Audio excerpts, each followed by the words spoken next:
In July of 2022, Nat and I embarked on an amazing 2-week adventure from our home in Cooktown to Boodjamulla Lawn Hill over near the Northern Territory border.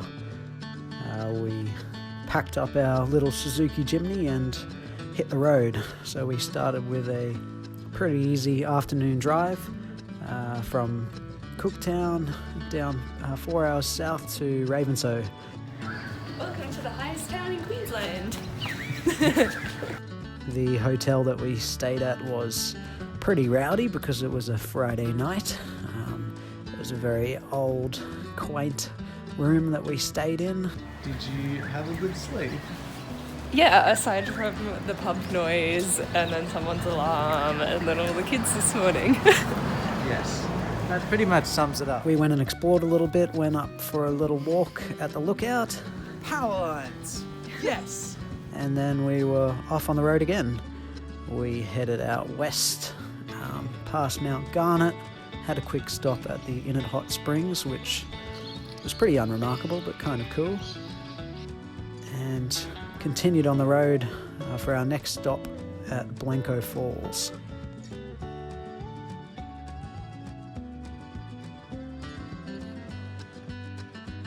This was well worth the stop. It was a really specky view. Pretty epic.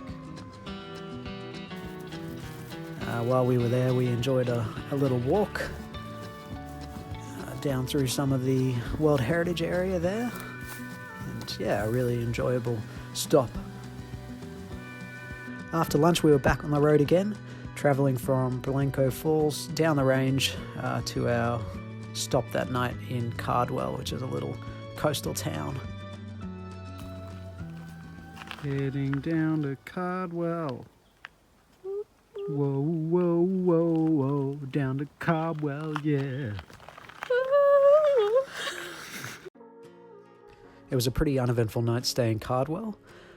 So the next morning we headed off and had a little trip to Wallerman Falls, which is the highest single drop waterfall in Queensland, I think. And it was well worth the detour. It was pretty stunning. We stocked up in Ingham, I think, and then continued on to our next stop at Big Crystal Creek in the Paluma Ranges, just north of Townsville. We enjoyed some absolutely stunning waterholes there. Beautiful, crystal clear water. 10 out of 10. Rock slides, which were amazing. We had a pretty basic camp setup over the 2 weeks, just a tent and esky and camp chairs, nothing fancy at all. The next day we climbed up into the mountains to the little township of Paluma, and we did a pretty easy light walk into Ethel Creek Falls. Now, I've swum in some very cold bodies of water in my life, but I think Ethel Creek Falls may be close to topping the list for the coldest water I've ever been in, as our reactions will tell you.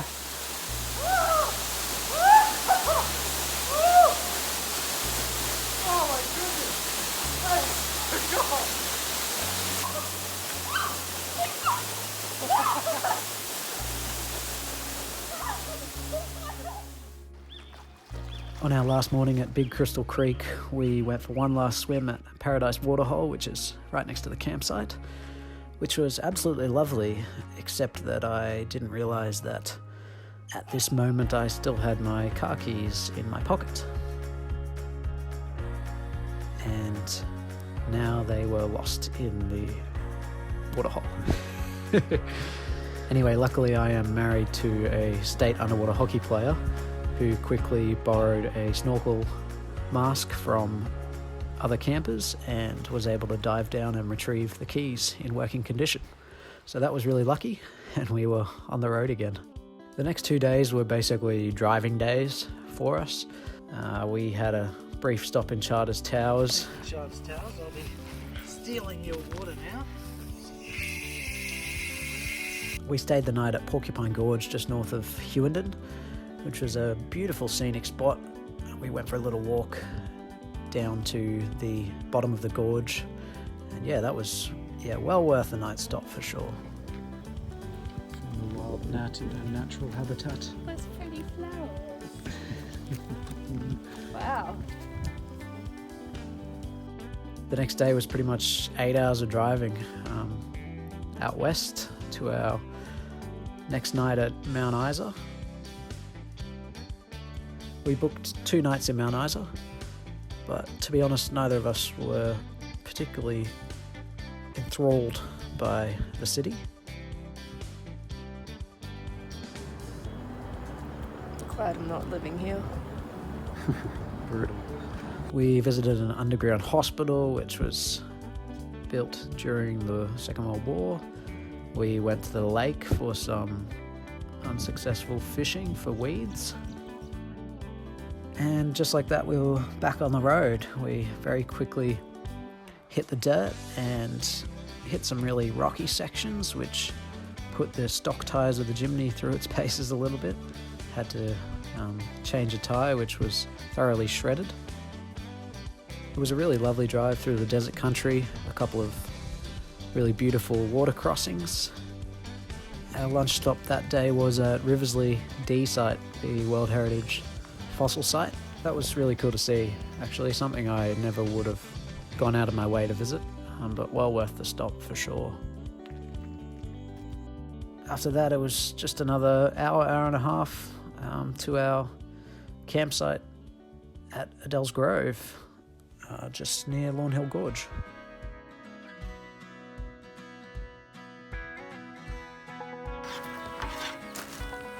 Classic continental pasta.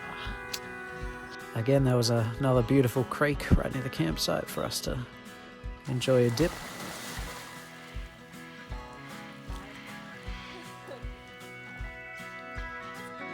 We had a nice campfire while we were there. It did get a little bit chilly overnight, but nothing too serious.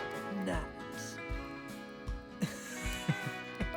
We had the best part of 3 days here, just enjoying the sights and the surrounds. We did a sunrise walk, which was amazing.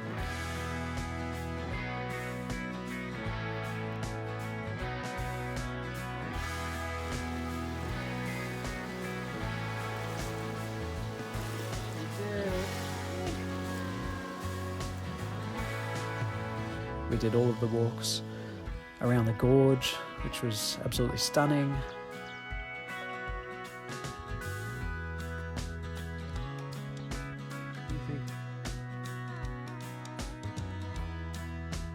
Nat thoroughly enjoyed the wildflowers, which were on display in abundance. Pretty Nat.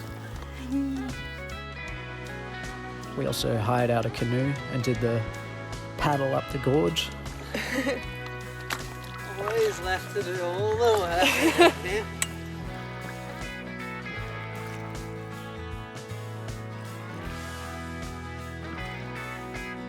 We fueled up and hit the road again. Only a couple of hours down the dirt to the Gregory River, where we set up camp for a night. We had this beautiful little secluded spot right on the river, just big enough for a little chimney and a tent. The river was a perfect swimming temperature and was flowing pretty strongly, so you could just float down the river at your leisure.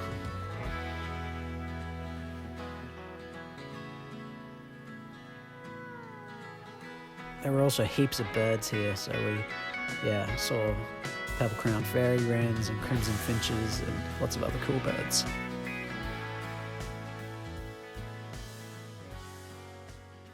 Back on the road again, and we decided to take the bitumen this time via the Burke and Wills Roadhouse to Normanton rather than taking the detour through Burketown, since we had already shredded a tyre earlier in the trip. We stayed that night at Karumba Point, the caravan park there. There wasn't heaps to do at Karumba, although we did enjoy a really nice sunset over the water. But we were pretty ready to head off the next day to our next stop at Croydon. Croydon is a really nice little country town. We enjoyed walking around and learning a bit about the history of the place. It was a much bigger settlement during the gold rush days. And we were off again to our final stop at Undara, where we were staying in a heritage railway carriage that had been converted into accommodation. All right, sir, come in.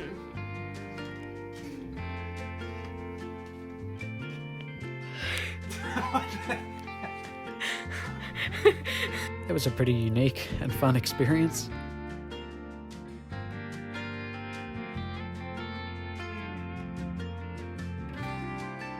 We really enjoyed our time at Undara. We went on a couple of guided tours, including this sunset tour, which included a visit to one of the lava tubes to see the plentiful bat population.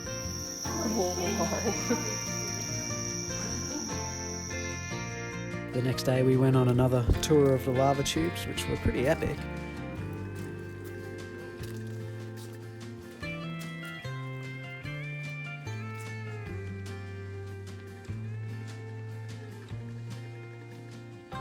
And we finished with one final bushwalk, and that was it. We did our drive all the way back to Cooktown, and that was our holiday. It's good. It's very nice.